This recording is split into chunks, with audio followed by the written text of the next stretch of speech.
reading Toli and Ram Dass and Khalil Gibran, and I just got Rob Bell's new book, How to Be Here, Yeah, which you told me about that. is really good. I'm like a little bit over, more than halfway done with it.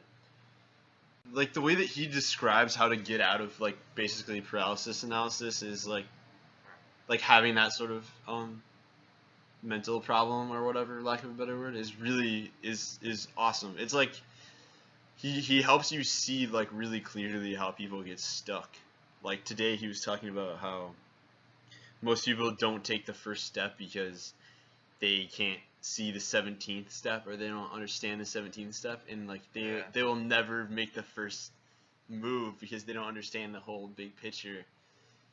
And I think that's so simple. I think people think that they know that, but I don't think they really understand it. At least for me, I didn't know. I like, even like this morning, like I'm sure that like that's a pretty common idea, but it was something about the way that he worded that made me rethink it, I guess. Yeah, I think the other thing too from that perspective is people are waiting on the right moment. Everybody wants the right time for everything. Oh, I know. Yeah. Like when this happens, then I can finally do this. And Yeah. you see that in everybody's life and everybody's decision making. And the thing is, there's no such thing as perfect timing on anything. You know what I mean? No, yeah. There's better and worse, but there's still a perfect way to do that. Yeah. And then people spend their whole life waiting on the perfect timing, and then never do it. So, right. Yeah, that's true, man. Because I've seen that with a lot of my friends and stuff too about doing anything, even getting a different job, moving out, moving to different places. They're just waiting on this perfect alignment. I know, right? It never comes. Yeah. Yeah, man. It's almost like I was listening. Have you heard of this guy on YouTube? His name is Bashar. I don't know like what his last name or anything is. One of the things he was talking about was kind of exposing beliefs, which is kind of interesting because number one, he's talking about how, like, let's say you're in a current situation in your life that you don't desire, or something about your behavior maybe that you're analyzing that isn't healthy or something like that. Realizing yourself to like discover or become aware of your beliefs, like shows them, kind of like puts light on them, and then whenever you do that, it allows you to change. Dude, I'm totally butchering whatever he just said right now, but he said something like that. I don't know, dude. It made sense when he was talking about it. Like I do that all the time myself now. Like I'll have thoughts about myself, and especially concerning interactions with other people in any social environment. I'll have thoughts about either myself or the other person sometimes, and I'll catch myself and be like, wait, like why do I actually think that, or like, is that actually true? Is that actually valid? And a lot of times I find myself like changing when I do that. And it's almost like, I think that really is what it is. It's like you're changing your belief. It's like you're analyzing a belief that maybe isn't benefiting you anymore or something. It's kind of like, I heard Teal Swan talk about this one time. She talked about how a belief, like basically her definition of a belief is something that has been thought so many times that it becomes part of your subconscious and changes the way you behave. Which I never really thought about it that way. In that sense, it almost makes me think like beliefs. People have this idea that a belief is something that you should hold on to like really tightly. Yeah. But it's almost making me think like, okay, what am I believing that's not healthy? Or like, it's almost making me want to like analyze the things that I believe more. It reminds me of several years ago when I was at the community college still. There's this one class where the teacher had us create a thought journal, and you were supposed to like throughout the day, like all day long, just like kind of take note of the thoughts that you were having throughout the day. Not like long, like I thought through all this situation, but like what type of thought you were having or whatever. Interesting. And basically, her whole point of it was, after a few weeks of that, she said she was like, okay, I want you to go through and take a look at how many negative thoughts you've had in there, how many times you were complaining about something or upset about something or overall just having a negative thought. And she was saying, you know, the more often than not, people are going through these lives just immediately thinking negatively about anything. Like, oh, I can't believe this happened, or this sucks here, that person's stupid there. And she was saying, so after like the first 2 weeks of that, she's like, all right, now I want you to consciously, every time you have a negative thought, now that you've seen that it's there and you didn't even realize it, like now when you see that, I want you to just, dismiss that and try to think of something positive and go through that. And after doing that for several weeks, it's amazing how much it can really change your perspective on things. Yeah, and dude. You don't even realize it. Like I said, most people don't really consider themselves negative people, but they would still be like, oh, holy shit, I was thinking like all these negative things throughout the day, and I had no idea. Yeah, man, dude, that actually made me think about this other. Okay, I'm reading How to Win Friends and Influence People in the Digital Age, which is like the new, the much more recent one. And I never read the original one. I just have talked to people about it and stuff. Dale Carnegie, right? Yeah. I think I've got it on my shelf over here. But. Yeah, dude. It there was this part in it that made me think. It like redefined what selfishness is in a way for me, because I was talking about how a lot of times people will like try to validate themselves or prove their worth to people, and really like nobody cares. Like it like and I think the truth is most people are this definition of selfishness that I've realized. Like the best way to meet and network with people is to be interested in what they're interested in. Like just, and it doesn't mean like what he said in the book is like, that doesn't mean you have to like turn their hobbies into your hobbies, but just take an interest in what they're interested in. And it's so funny how like, I used to think it was so hard to like meet new people in certain environments and talk to people. And it is sometimes, I still think that in a lot of cases. Because a lot of people are just, don't really have anything to talk about, like, that's interesting. But a lot of people don't have hobbies. Yeah, exactly. But for the people that do, it's like if you take an interest, it's amazing how just like you just ask one question, like a really generic, basic question, and if that person is interested in talking to you, then they'll give you something, and then you ask another question that kind of brings it deeper or makes it more like a specific thing to that person. And then, dude, I'm surprised like how many people I've had like really long conversations with that I've never like in a coffee shop or something that I've never even met before. It's really interesting, dude. I've been like experimenting with that stuff more. But yeah, that book is definitely got me thinking about that kind of stuff. What's the difference between that one and the original? You said digital age? Yeah, it says in the digital age. I don't really know exactly because I haven't actually read the original one. I've just read some of it, and I've had conversations with people that have read it. But my assumption is it's the main core ideas. It's just expanded for how to talk to people through digital communications, through texting and email. Because it is, heard of that. That's cool. It is different. I've actually learned a lot about that stuff online because there really is an art. I'm sure you can find videos. I'm sure if you type in like the art of texting, I'm sure there's a million videos, because it has become like an art form. Like even with talking with girls on Tinder and stuff like that, there's so much to learn about that type of communication versus verbal, like when you're with someone. It's so different, and there's so many things that are, because of lack of tone of voice and facial expression and hand gestures and stuff like that, there's such a barrier, a communication barrier. And yeah, so many things are assumed and a lot of times taken to extreme. I mean, dude, we've talked about that before.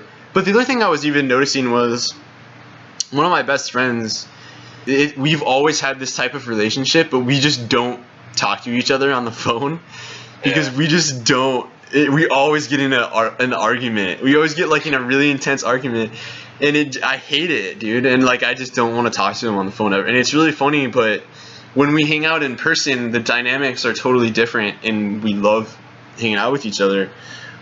But yeah, man, for some reason, like when we text each other or call on the phone, like it's not enough. Like for the type of chemistry we have to have like we have to physically be around each other. Otherwise, there's too much of a communication barrier.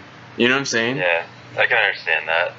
And I almost feel like, I guess that kind of inadvertently brings me to like the main thing that I wanted to talk about with you, which is like how that is so, I guess, bizarre or maybe even kind of unprecedented in our culture currently. Just communication with people. It is really weird. I was thinking about that too, actually, within the aspect of like you mentioned, like Tinder and stuff like that. It's kind of interesting because even if you've got several connections with, or matches or whatever it is, depending on what you're using, half the time, for me anyways, they don't really go anywhere just because either they lose interest or I lose interest or something like that, because there's nothing really there to push the conversation along. Whereas in person, you're gonna kind of try to keep on going. But yeah. I've noticed that in those like online situations, yeah, the average amount of lines or sentences, it's like 2 sentences. It's like really basic. I feel like we're devolving in that sense. Like, okay, right. See, I think there's a part of society that is evolving like immensely, and it's incredible. And I want to talk about that, but at the same time, I feel like there's a big part of that society that's like going backwards, and it's almost just like, yeah, dude, it's just like the communication has gotten so dull, and people don't think about anything. Like, I mean, to sound like really cynical or anything, this is probably going to be pretty extreme to most people, but I have a hard time just like, I'm starting to have a hard time going to the movies, going to the grocery store, or even like, especially like any type of restaurant that's like fast food, like or it's like a chain. Even Chipotle is getting kind of weird, just because it's so, or even coffee shops are kind of, I feel like this too sometimes, depending on the vibe or whatever. But it just seems so, the way you interact with other human beings is so automated. Like literally, dude, there's people that stand there all day and say, hey, how are you? Good. How are you? Good. How are you? I'm good. How's your day going? Good.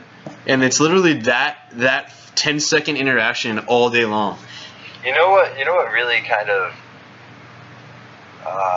almost makes me anxious in a way about those situations, where you realize that everybody that you're talking to is being nice for the sole reason that there's money coming to them. You know what I mean? Right. Like, yeah, it's weird. The interactions that you have with the waitress or waiter are, it's really superficial. Real. It's not real, because like yeah. they're gonna be, you know what I mean? They're only gonna be talking like that because that's, where the tip's coming from, or the people behind the counter have been taught, time and time again by the managers to smile and say this when you're talking to them.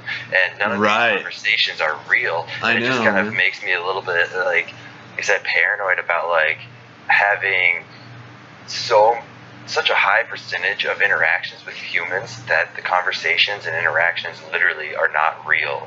And it's crazy and overwhelming at times. Yeah. It's like, yeah, dude. And that's where society's going more and more and more, because interactions are getting pushed into that. You know what I mean? Yeah, dude. And it's not just that aspect of it. Man, I'm having a really hard time retaining my train of thought right now.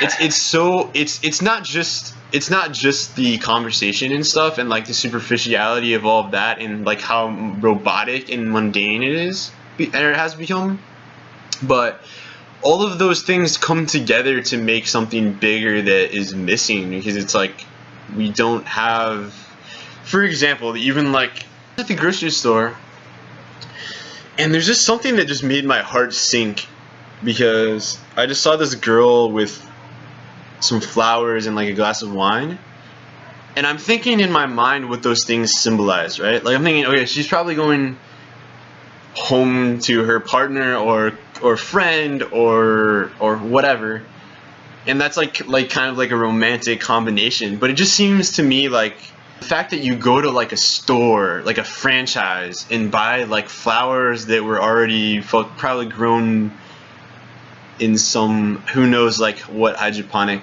place nearby, and it's already like picked and packaged for you, and then it's just like at the store. Yeah. And then you're just like, it's like so.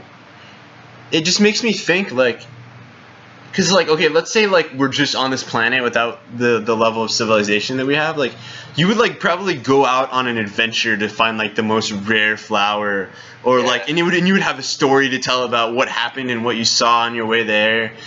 And you know, like making wine or something, like that's a process that takes time. And like when I made kombucha with my friend Nick back in Minnesota, that was a really fun process. Like we had to spend time together, and like we talked about it, and then at the end we tasted it and it wasn't quite right, and we had to make some changes and stuff, and it was really a fun process. And especially making the blueberry banana ginger was interesting, because like blueberries and bananas are really thick, have really thick pulp. So after we blend it all, we have to like juice it through like a filter, and he didn't really have like the most ideal.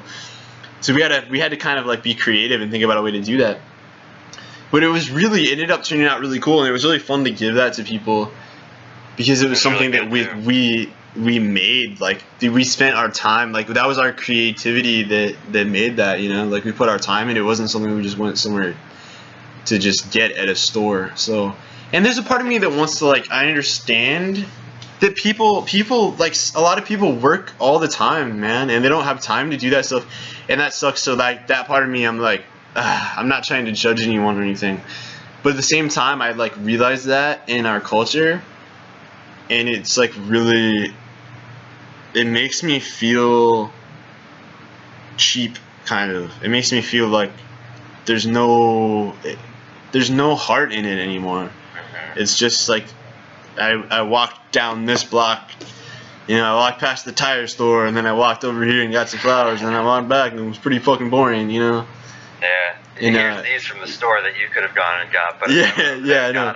Yeah, I got it with my Federal Reserve money, my paper money that we all believe in. Yeah. So.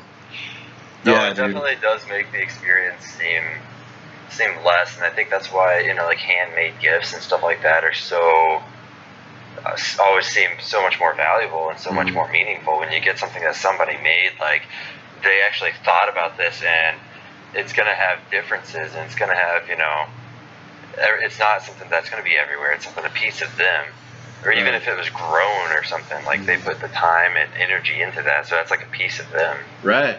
Dude, I even had, when my niece was 4 years old, she had this little toy that could make like rubber band bracelets, and she made one for me, and I loved it. I thought it was awesome. Like I just thought it was so cool that she's 4 years old and she made something. Even if it was like a toy that like made it easy, she still like made it, you know. It was still like, she still put some creativity into it. She had to decide like what colors to put on it and all this other stuff.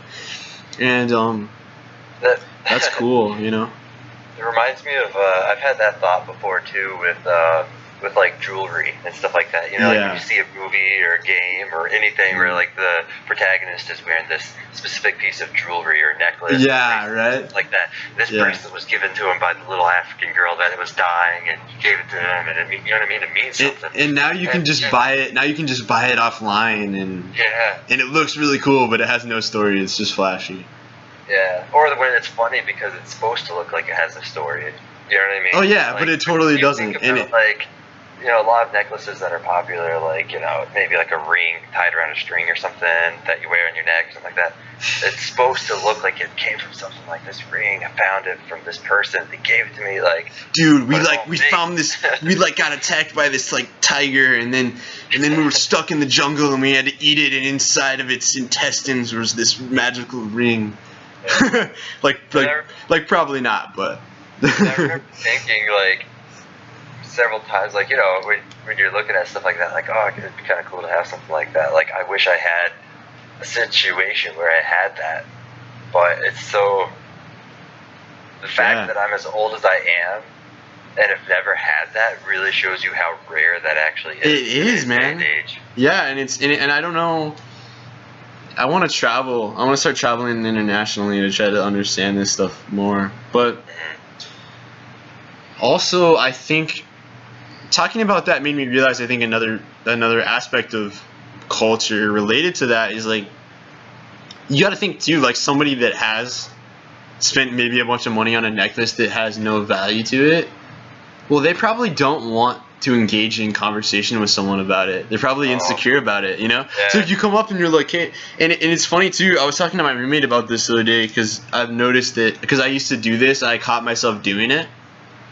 But when people think it's very common in our society for, if you have a piece of clothing on or a material, any kind of material thing that somebody likes, they're like, oh, that's a cool whatever. And most people will be like, oh, thanks, like as if like they're complimenting you. And it's like no, man, like your value does not come from the material things you own or what you wear. Yeah. It comes from like your spirit, you know, and like who you really are and the character value that you've obtained and worked to possess. That's what like real friendship is about, is like people that like see that and appreciate that and are a part of your life, helping that, you know, continue and whatever.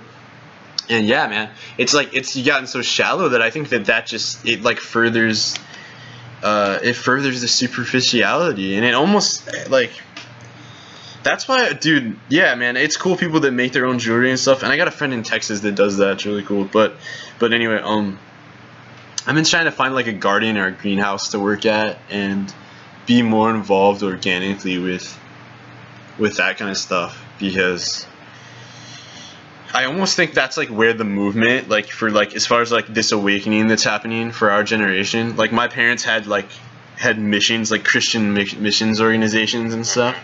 And that was the shit for their time, you know? Yeah. And now, like, for our generation, people aren't going to church anymore. Like, I was just talking to my mom about this earlier. I was trying to get her to help her understand this. But I was like, people for my generation, we're still, like, finding ways to connect with each other, like, spiritually and stuff. Like, we're, like, in like, I feel like a lot of us are, like, pioneers of that. And it's weird because we don't know. We're pioneering into unknown territory. Like, we don't really know where we're going, and we're figuring it out kind of on the way, you know? And it's hard to even explain what we're being led by. I like to think it's spiritual, or has something to do with creation or a creator or something.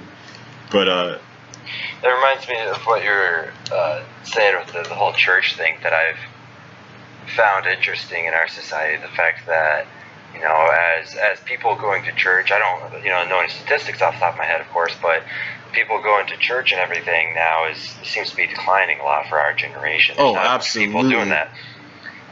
But people out there are going to turn around and say that is the decline of morality in our society. Yeah. And it's this and it's that.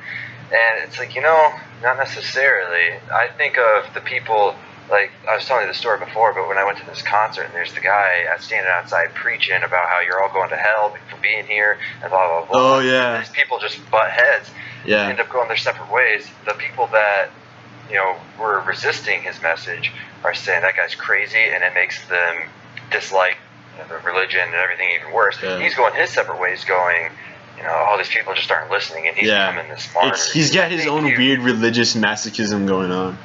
Yeah, and you see that, I think that there's also to a certain degree going on with church attendance. You know what I mean? Mm-hmm. You're going to get these people that go out there and say, oh, people aren't going to church anymore, the world's falling apart, and it's the decline of morality. It's like, have you ever taken a second to step outside of that and see why, maybe? Yeah, right. Without assuming why, or tried to go out and talk and really analyze it?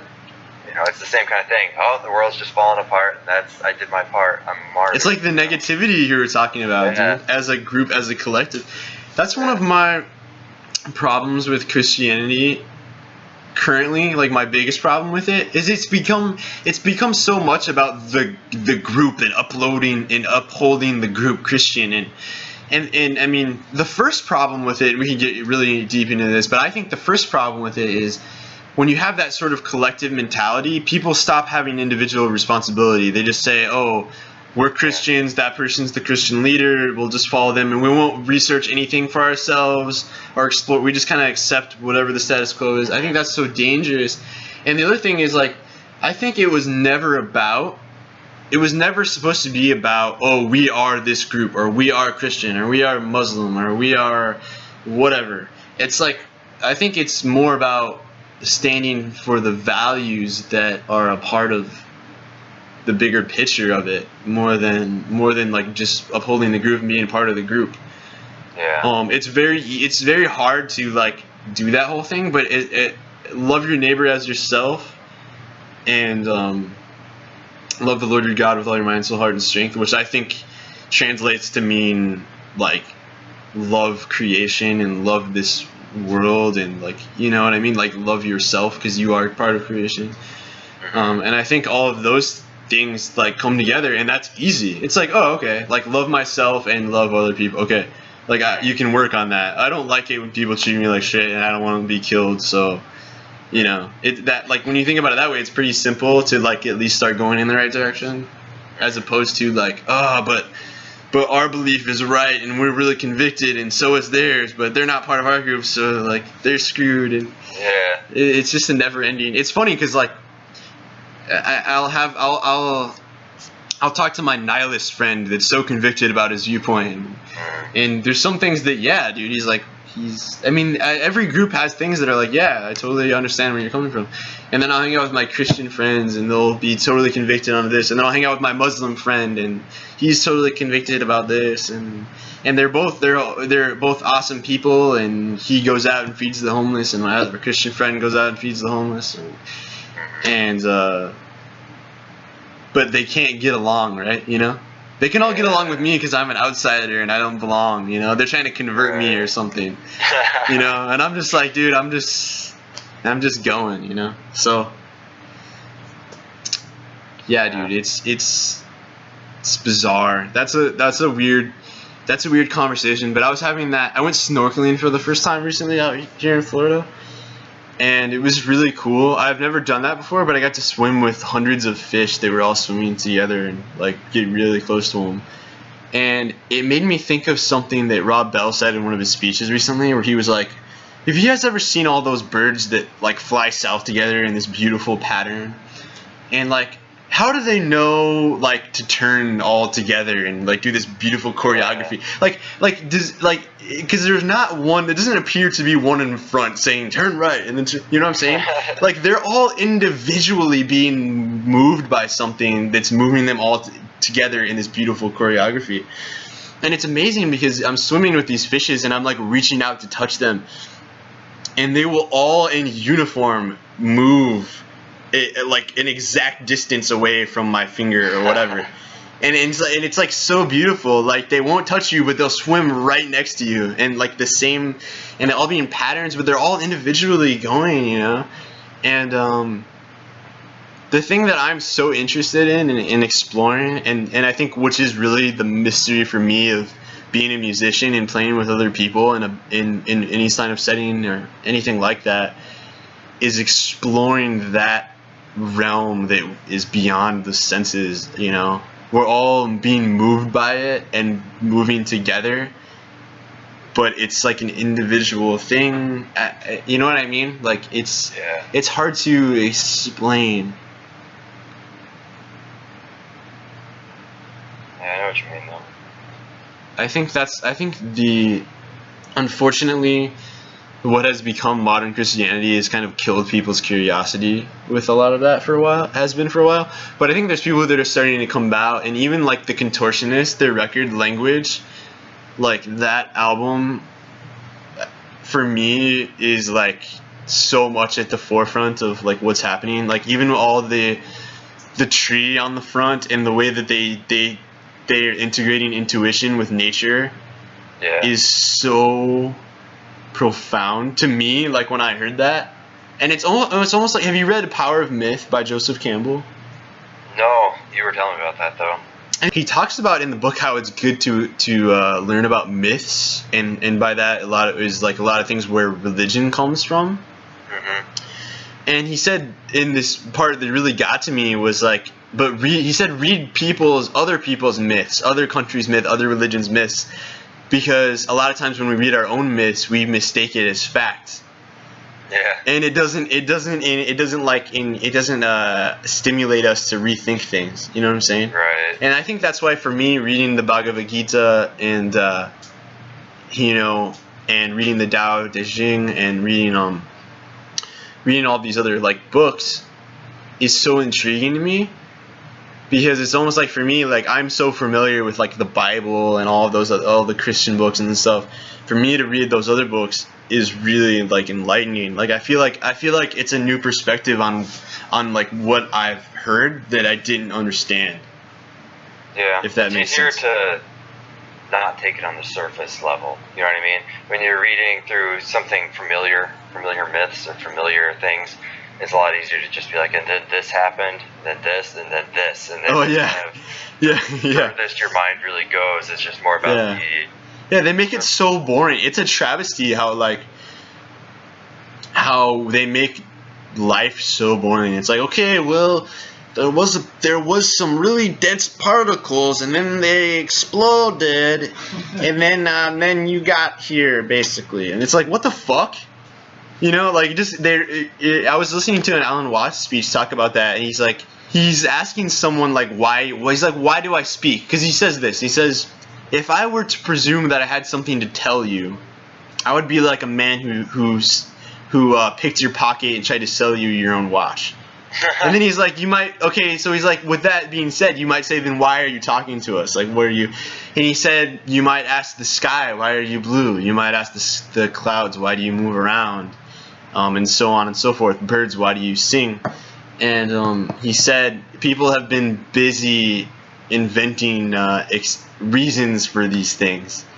He's like, you know, and it's like, really, is there really a reason? Like, do we really know? Like, I've been watching this nature shit on Netflix called Life Story, and it's fucking amazing. Like, dude, these birds will like mate, and then like the female will leave and go on this journey, and the male will like sit on they'll create such a strong bond, but the male will stay there and wait for her and stuff to come back, and she might not even come back. And then like the way different animals like grow up and bond and learn and practice like different mating things, or like or just like learning to hunt or whatever it is. It's so interesting how they just are born and they just go through this process so naturally. And I can't even fucking remember what I was talking about. We don't really know how all these animals are like doing all of this stuff. Like, what is leading? They're not, because that's like the common belief we have is like they're not as smart as us. But how do they do all this crazy shit that we can't explain? You know, there's like something there's like that's what I was thinking when I was in the ocean, man, and watching all these fish. I was like, there's something spiritual happening here because it's unexplainable. It's like completely unexplainable. Wait, they all just know. Yeah, they all just know like. Yeah. How to do this crazy stuff, you know. Yeah, it's interesting. I mean, when you do sit down and watch animals, that they just kind of go about their business, and I would be interested to know if any animals had capabilities of feeling depressed or whatever. Like I know I have a family friend, so like just someone I know that their dog is on Prozac, like, because the dog gets depressed, so it has depression medication. Yeah, well, and it's like, man, how do they know that? And it's like, so if that's the dog so fucking depressed, weird. Yeah, if you let the dog. Can squirrels be depressed? Like, is that squirrel that's running around just seems like it's in the moment? Is he depressed? Or, like, you know what I mean? Are there animals that are more, you know, serene than others? Yeah, I definitely think so, man. Based on my interactions with people, like for example, my friend Chris had a friend that has a Newfoundland dog, and that dog was the smartest dog I've ever met as far as like, intellectually or like socially, I guess.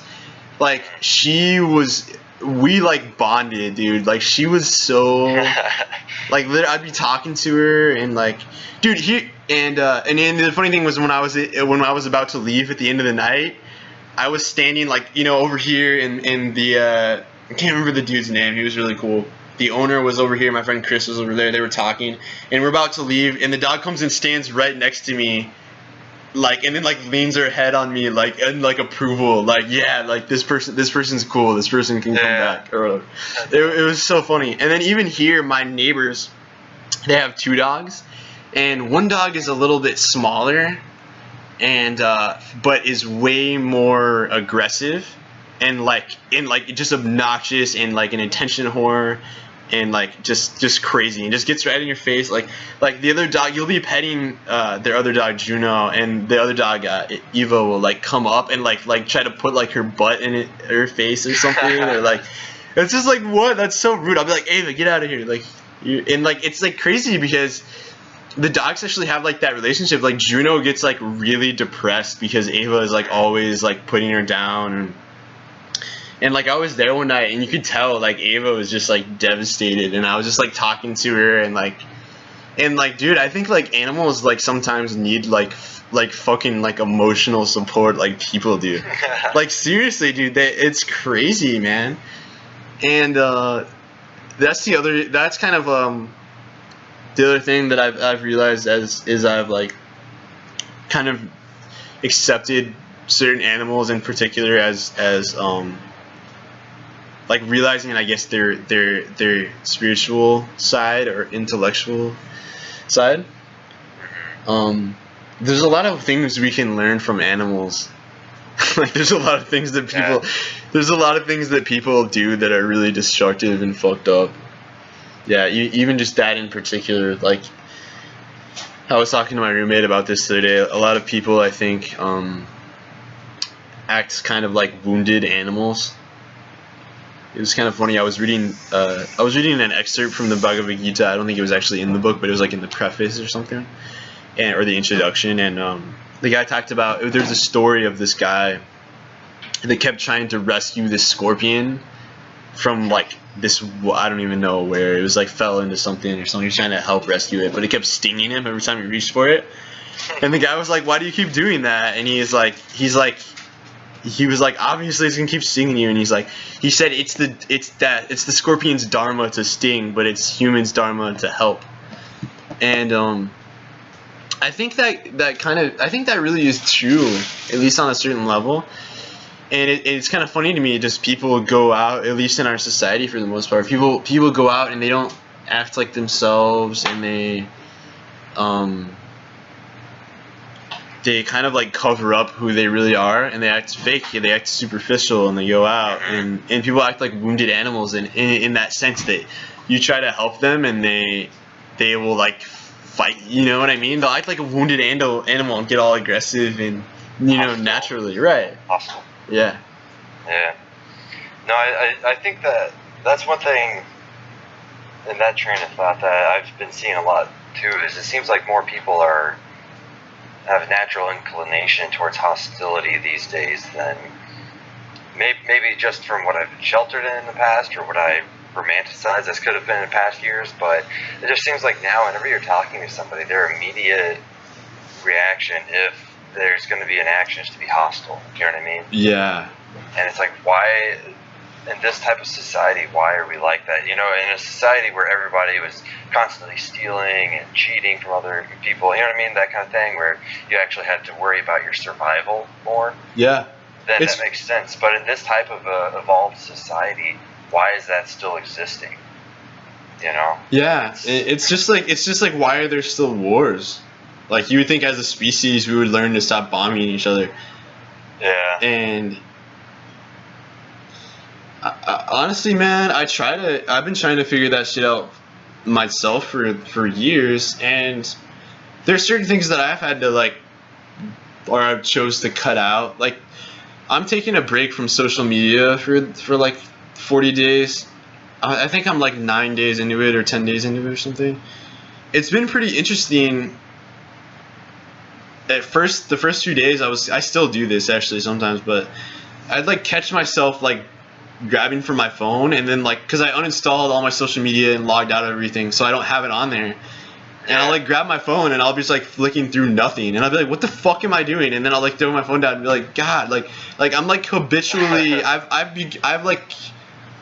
started habitually wasting time just like going through watching Snapchat videos, and like and sometimes it's cool, like, dude, your Snapchats are cool because I get to see like where you're going, and you actually, there are like times where it's cool and it makes me feel connected with people and stuff. Yeah. But there's other times where I don't know, like, it just seems, I guess I'm kind of unsure of how it's affecting my relationship with people that are around me immediately. I think that's what I'm trying to analyze the most is like, what is taking me out of my spontaneity and authenticity, and what's taking me out of the present moment in my interaction with people. I found I think that can, when you're in a group situation where everybody's on their phone, but even in a situation when you're alone, you know, it might not be taking you out of the present moment in that aspect of, you know, you're not detracting from anybody around you because there's nobody around you, but it can still affect you in a way because it becomes this weird comparison of the people around you. You know what I mean? When you're going through Facebook and it's kind of like stacking up the odds against everybody else and stuff, and then everybody's sitting there performing for each other. Yeah. Dude, it's like the Lao Tzu, like the famous Lao Tzu thing. I mean, I'm sure it was there before, this knowledge was there before even him, but like, do not compare or compete, simply be. You know, that's like that's a thing that we do not. It's full of comparing and competing, and it's so. And I think in that aspect it can be mentally unhealthy. And that's why I still have my Facebook account and everything, but I only go on there when I get a notification. Like, there's some friends that I'll follow, so it tells me if they've posted something. Yeah. But I don't naturally go on there and browse through, because I find it can actually bring me down, you know? Yeah, everybody says that. When I'm watching other people's posts, especially when it's so politically heated right now, I don't really it's agree crazy. with anything that anybody's saying hardly on there. Oh yeah, it's crazy. There's so much deception out there, I guess I'll say. Like, there's so many people just talking about, oh man, and that's a whole nother thing. Just, I don't watch mainstream media at all. It's totally just, it's like fear-based and totally just, yeah. I mean, I think that's another thing about people's interactions. It's always like be afraid of this, and it's always inciting like division and hatred among people, you know. And it's like, I noticed that in people, and it's like, I'm trying to go out and be social and like break the stereotype of that, you know. I think like when I interact with people, it's like a process, definitely. A process just of meeting them, or what do you mean by that? It's a process of trying to break people's conditioning of the way that they kind of perceive strangers, I guess. You know, I've actually got an interesting point to that. I was in Long Island 2 or 3 weeks ago or whatever, and I was walking around in the mall to grab. I needed a long sleeve shirt. And I was in this store, never heard of the store before, go in there, just walking around, and this guy comes up to me, and he's like, hey, do you ever shop here often? I was like, no. And I'm immediately thinking, okay, he's either a salesman, you know, for the store, or he's got an agenda of some sort. And he's like, oh, well, I've never been in here before, so I'm trying to see if it's, you know, good quality stuff or not, and blah, blah, blah. And I ended up having this conversation with him, but it was kind of funny because my natural instinct at first was like pulling away, like he's selling me something. He's got an agenda. He's like, there's no way this person's just coming up and just talking to me. That doesn't happen, you know. It was. And there was no point in the conversation. He didn't, you know, try to do anything. He didn't try to sell me anything or whatever. And I was like, you know, that's how rare those types of interactions are. Is the fact that I was super apprehensive about it, and I'm the one that's, you know, always preaching about, you know, trying to have those types of interactions with people. And then on the other aspect of it, when it's happening to me, my initial thought is they're selling something going on, not knowing. I think about that all the time in law of attraction and that sort of thing. Yeah. It's But it's sad that as a society, and as much as I travel, you know, people always assume that I have these crazy stories or I've done crazy things, but the fact of the matter is that most of the time you have to put in a lot of effort to have a real conversation with people that you don't know, and it's you might strike out. I'm not even talking about it picking up chicks, but you'll strike out, you know, just from people that won't talk to you because they don't trust you, you know.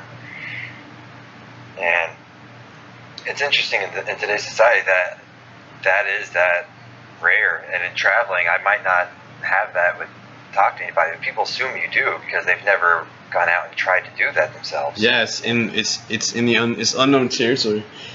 That I've had an interesting experience living in this new city. It's a pretty small city, but it's kind of getting big. It's kind of like expanding, like pretty fast, and it's been interesting.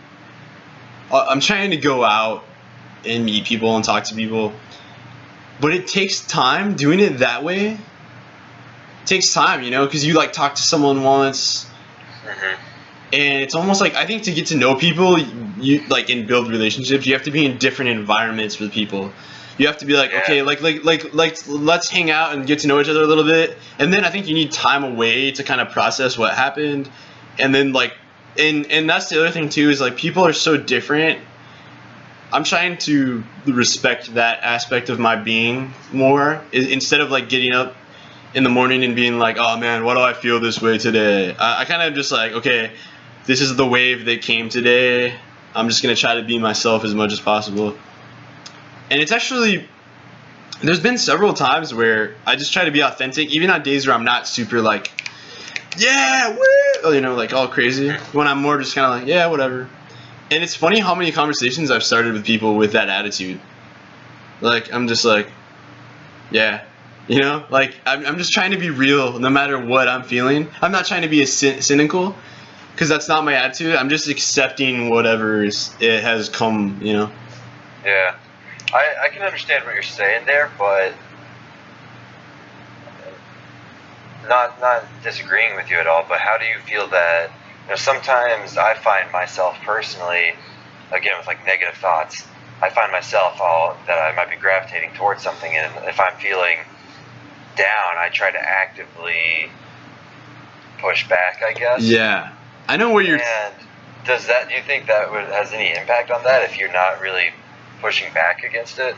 I don't think. Yeah, I get what you're saying, and I definitely try to bring myself into a high vibe, kind of. Right. But I don't.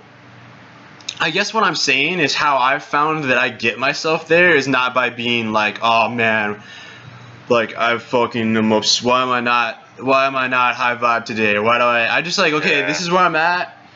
I'm gonna be with it. I'm gonna try to go out and like talk with some people and like get myself there, and I'm just gonna try to be real and be authentic, and it's not that I'm having a bad attitude at all. If anything, I'm having a good attitude because I'm accepting like this is how I feel right now. I know other people are gonna feel this way, and you know, whatever.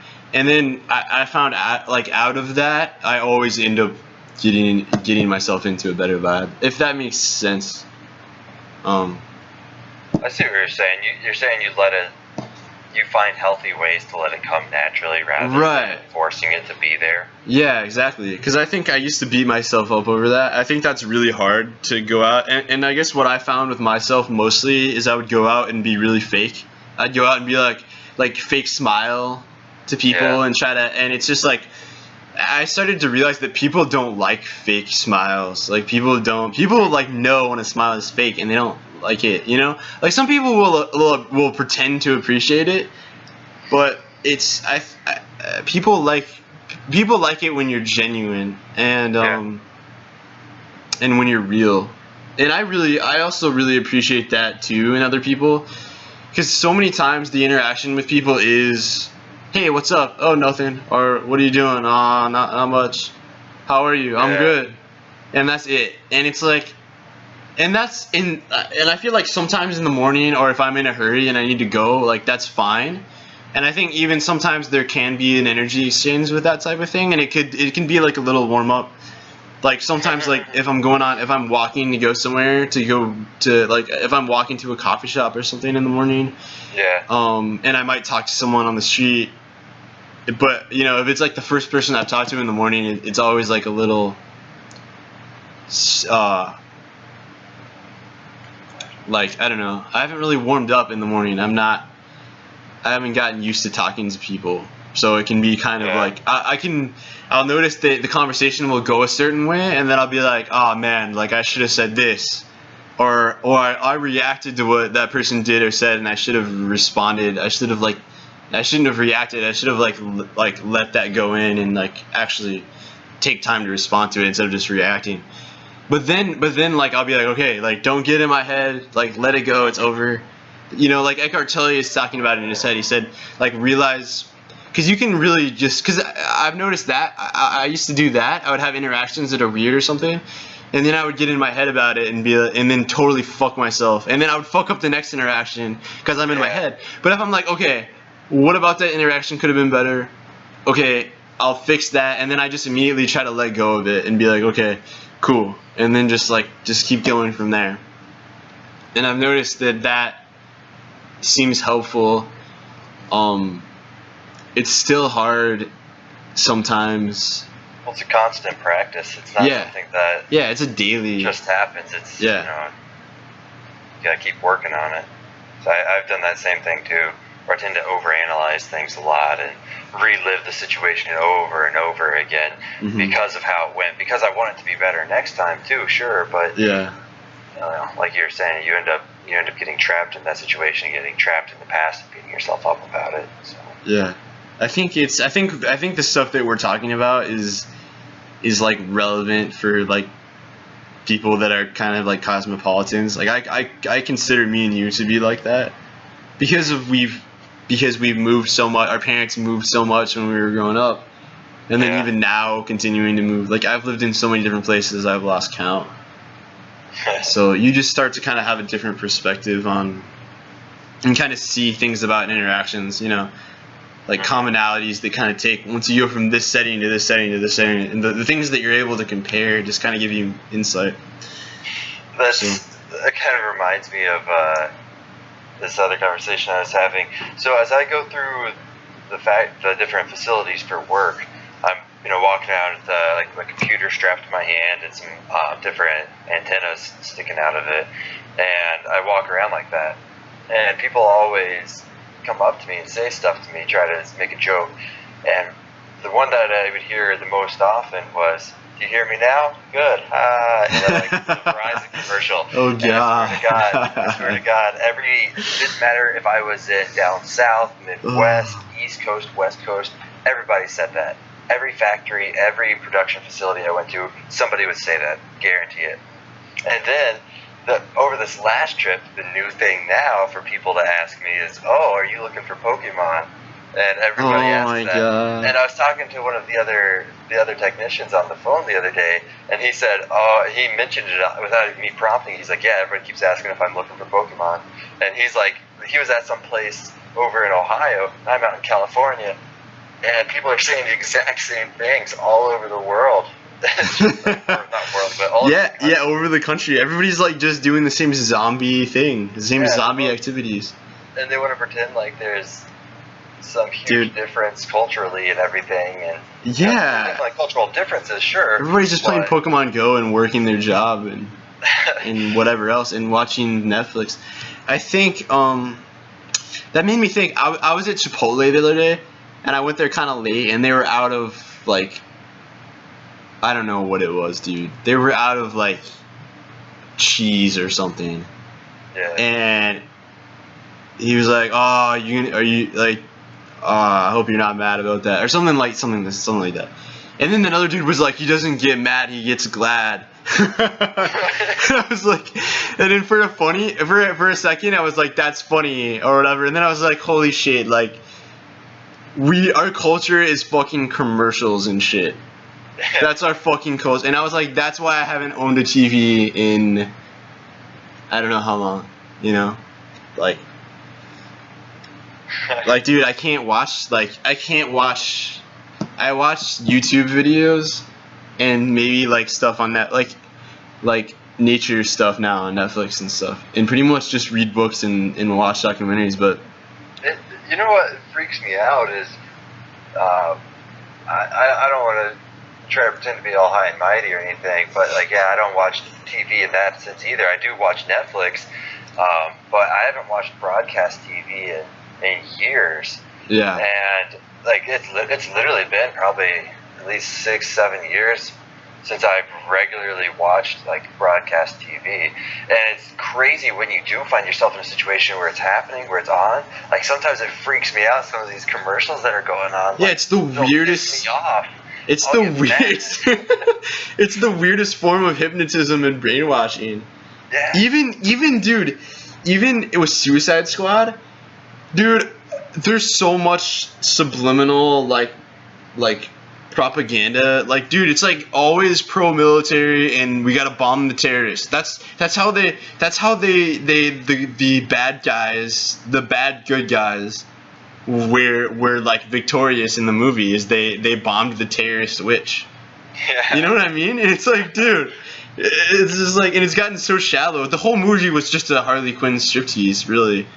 That was the only thing about it that was enjoyable. Like, everything else was, like, yeah, okay, the special effects and the music and all of that stuff, like, the stylized, it was cool.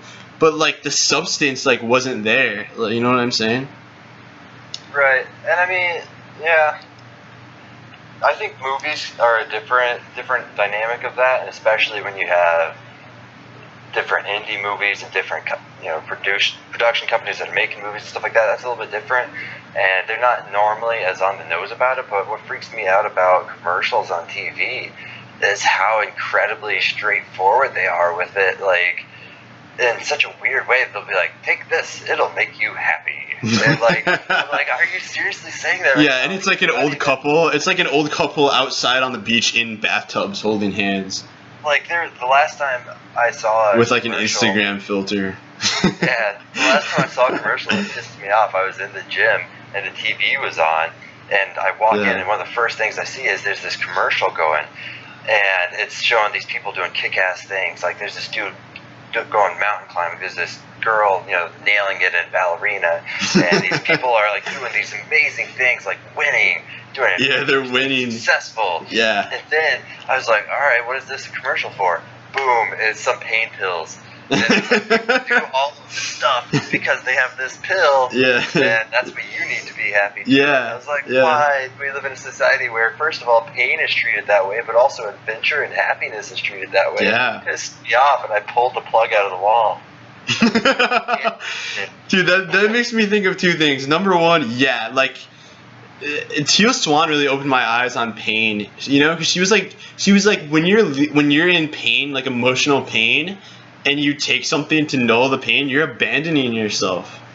So I think that was I remember that very vividly when I realized that was a big part of me, like, waking up, was like realizing, like, sitting with my pain and realizing what it was. And like actually sinking into the feeling, like the actual feeling of it, and like paying attention to your breathing and your heart. And it's just like, it's really, you grow, like it wakes you up, dude. It, like, I felt like renewed going through that experience, Yeah. And also, on another extent, that made me think too, because I have a gym that I started going to across the street, and they had a bunch of TVs and shit, and it's like fucking news, and like, it's funny because I've been listening to this entrepreneur guy. I've been learning about some economics, financial stuff, and he was talking about how he doesn't watch that stuff either, and he lives in Acapulco, Mexico, as an entrepreneur. And he says he comes to the States, and like he's like, it stresses him out to watch the news, because you see CNN and he's like, oh, alert, oh, we gotta go to the information room and like the situation room or whatever, and all the cameras are moving super fast and zooming in, and like, someone shot someone, and it's just like, oh my god. He says it's like, it makes his heart freak out, and it's like, dude, that's why, I mean, that probably doesn't help all the people that in this country that are like high blood pressure because they're eating food with a bunch of trans fats and like have diabetes and all other, corn syrup and aspartame and high blood pressure and like not exercising, and then they watch the news and it's making their heart go, oh, you know what I mean? It's like killing them, man. And like, I can understand why, in that sense, people that are going through that act like injured animals, man. It's like kind of traumatizing, I guess, Yeah. And it's interesting to wonder, so much of this is so hard to objectively analyze other than experiences. There's no real way to statistically go through this. Like, what are we going to do? Like, put people in a room, strap heart rate monitors to them, and see if they're like, how many people it freaks out to watch this? But at the same time, there's so much going on that people don't even begin to question how it's impacting them. Yeah. And tell me what you think about this, because what you just said about experiences made me think, and I need to write about this, but I've been thinking about how a lot of times when we have convicting experiences in our lives, and I do this with myself and all of my friends, but I've noticed we're convicted of a truth through experience, and a lot of times we have our friends and we're like, no, like, you gotta see, when we get into arguments and stuff, and it's like there's so much deception. It's hard. I'm starting to think that when you really have a conviction about something, you have an experience something that you know to be true.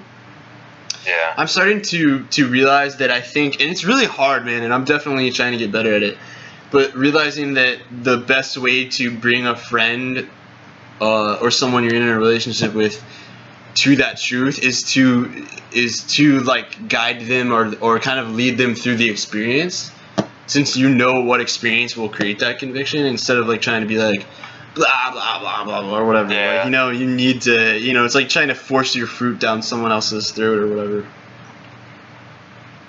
Yeah, I would say I would agree. I think that's harder though, because a lot of those experiences, or the people that you want to have those experiences, are unwilling to try it. You know what I mean?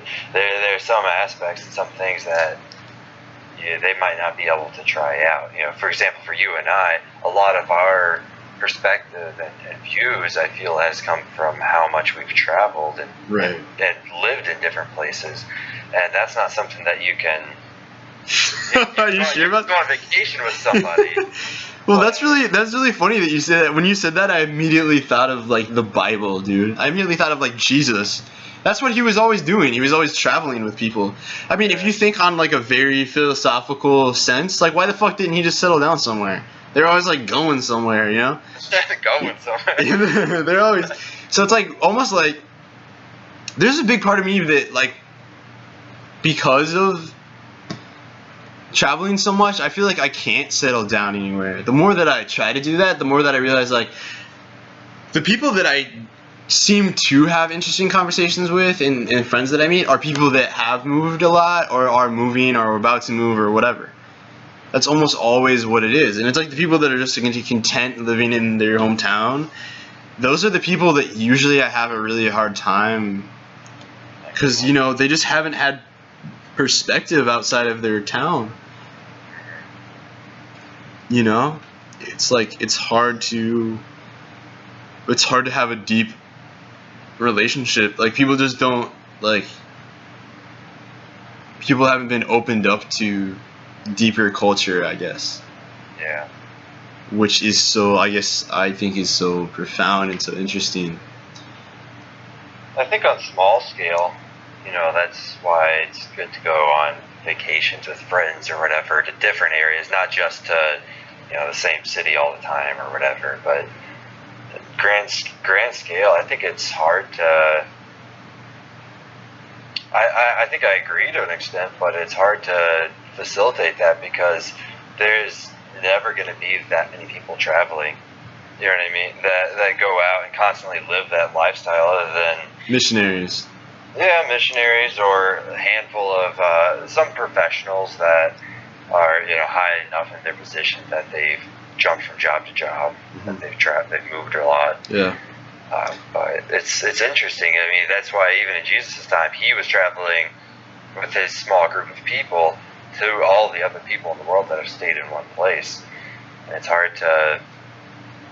I guess what I'm saying is that's kind of always a dichotomy that I've struggled with, is that it can make you more alone sometimes. It can make the connections that you do have more powerful, but for the average person, it can kind of make you even more and more disconnected. Yeah. I mean, I like... Dude, I talk to some people and I think they think I'm like insane or something. Like the stuff that and I know how to talk. I can stay surface level and talk and blend in with people. I've realized that about about I guess people that aren't, for lack of a better word, enlightened, someone that's kind of like a higher level than them. They can't see that there's more dimensions to that person than themselves. They can't see more dimensions than what they've already awakened to. And I think that's why I'd read stories about Ram Dass when he was traveling with monks and stuff, and stories of Alan Watts and stuff like that, where he would say like there'd be like these gurus that they'd travel with, and these guys would, like Alan Watts was saying, like there's the guru that would just like know everything that he's thinking, and all of this stuff that he does. Part of his thought process that he doesn't even understand yet, and the guy completely knows everything, and like knows and completely like can read their mind. And it's almost like, to them, that person, I mean, you can't understand. It's like hard to understand. Like they can only show so much of themselves to you, you know, or you'll be like, what the you won't get it. You know what I'm saying? You're just like, what's happening? This is weird. I want to end this recording soon, but the last thing that I want to talk about that I thought about, the reason why I've always had a desire to want to travel in a band is because of like stories that I've read about and videos that I've watched of bands like Lamb of God and Periphery, and bands like that in particular that are really close, and they're like brothers, and they travel together and they live together, you know. It's like, and they form like really strong bonds, and they like travel the world together. Yeah. Like that's always an experience that I've always wanted, because it's like the relationships that those people have are like a stronger bond than like anything. Like, dude, I watched the video when Randy Blythe from Lamb of God, their vocalist, went to prison in the Czech Republic. He was in prison for like 3 months, and then when he came back, like, dude, these are like thought of as like the toughest dudes ever. They put on like these metal shows where people are like killing each other and shit. And like, dude, they're all like crying when he gets there. Like they're all like so happy to see him and so overjoyed. And it's like, dude, I think like that's the type of like man, that's like what life. That's what I think life is supposed to be. I think we're meant to like build relationships like that with people, and we just don't, like, we've like forgot how to do it. And there's something about the awakening that's happening in this country where people, I think it has so much to do with intuition in the present moment, because people are realizing, I used to never do this for most of my life, and then 25 years in, all of a sudden I'm thinking, I wake up sometimes and I'm like, holy shit, like, what is this? Yeah. Like, what is this reality that I'm experiencing? Like, I can see things and I can feel, and I'm in this body, and like I can hear things, and like there's all these weird art forms, and like, what is music? Why do we like music? It's so weird. Like, that's a thing that I will be like continuing to pursue for the rest of my life. I think that's important, though. You know, I think totally. that not enough people take that time to realize that it dulls their whole entire life. Because they're walking through, because they're, for some reason, they feel like they're not supposed to be impressed by things like that. Like, one thing I've always admired about you that I found fairly infectious was like, even the way you'll be amazed by a cup or a something. Like I remember when we went to the Renaissance Festival, like, you saw that one cup that was like handmade cup. Yeah. This is the best cup ever. I was like, yeah, it is. Well, I was like, dude, like, someone put like their soul into that, dude. Someone made that. And that's so cool to me. A lot of that was before I was cognitively trying to develop myself mentally or spiritually or what have you.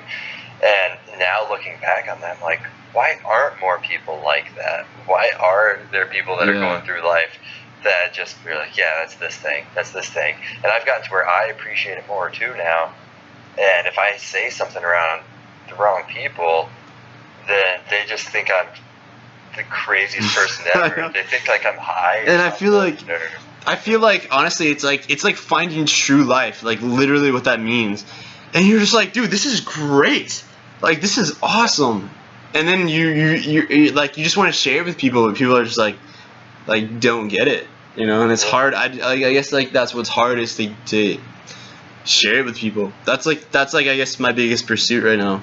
So, you know, and I guess that's why like I play music. But anyway, I'm trying to think of my like last thought that I had. Yeah, dude. That's like pretty much it, man. Like, that's in a nutshell. I just want to pull people out of they don't even know, they don't, like, this zombified, mundane, robotically rhythmic pattern that everybody's in, and like people don't even like, they just hide their like unhappiness. It's been funny for me. I guess I'm just gonna leave it with this thought. Is there's a word on the the Dictionary of Obscure Sorrows. Yeah. There's a word sonder. I think that was from there or something, and it means to like vividly, or to like intellectualize that other people have lives that are just as vivid and real and dynamic as your life is. And I try to do that all the time, and I've been playing at open mics every week here, and I really think about how people like who knows how many hours and weeks people put into the songs, and then they're gonna go up there and play it, and might have nobody talk to them afterwards or whatever, and then they like, that's when people go home and drink 2 bottles of wine and have like a really bad night, you know? Like when someone goes out and like, I've experienced that shit before too. It's hard. Like sometimes you go out and you play, and like, it's just like, you don't connect with people some nights in the way that you want to, and it sucks. So I guess that's the thought that I'm gonna wrap this video up with and stop recording, is just the idea of sonder, and like looking at other people and realizing that their lives are just as complex as yours. And in that realization, I think you start to realize more complexities of your life, because you start to say, well, if that person's life is just as dynamic as my life is, and their life is so different, and there's all these other variables, and they're here all the time, like, I wonder how that is shaping their perspective. And I think it can help us like kind of appreciate and better our relationships with people. So anyway, yeah, if anybody's watching this video, first of all, thank you for watching, because that was pretty long. And I don't really know how we're gonna do this yet, but I want to try to get people involved in the conversation. Best thing for now is probably just to leave a comment, and I'll read all of them if anybody gets to this video. And yeah, I guess we'll just kind of figure out stuff on the way as we keep going. Do you any last words? No, I think you summed it up pretty well. All right, cool. Well, I'm just gonna stop recording, and then yeah.